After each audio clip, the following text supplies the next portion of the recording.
Right, so this is just a quick reaction on a video I'm going to share with you. So our sister Na Ashoko, yes, interviewed the Minister for Tourism, and in their discussion, something came up that caught my interest, which I want to share with you. I'm hearing about language. They spoke about language. You mentioned language. Language is the vehicle through which culture rides.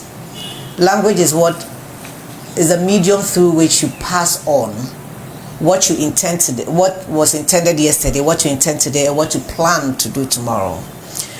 And depending on the medium of communication, whichever language it is, it should speak to the soul of who it is, whoever is listening to you. And that's why if you go to the market, for example, and you met somebody from, let's say, Gadangbe, and you spoke to them, you asked them a question about the wares they are selling, immediately you get satisfaction if the person speaks the language. Even if the things, especially, you're not even thinking about it, you're thinking of culture and what speaks to the connection.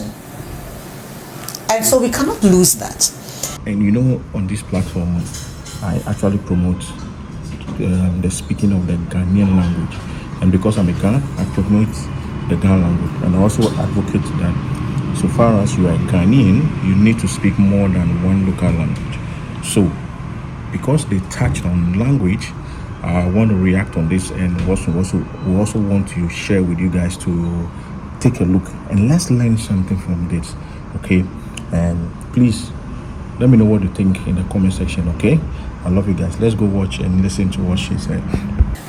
And we should not lose, if African Union is looking at it, ECOWAS is building on it, and the countries are not interested in developing the languages. That's problematic. Yeah. And I recall vividly the passion with which he's my son and he's my brother at the same time, Sam George, spoke about having Ga teachers retained in Greater Accra so they can teach the language they have studied and ensure that it is spoken by our children. Yeah, I'm glad you brought this matter up, because it's one of the things that has received notoriety in the last few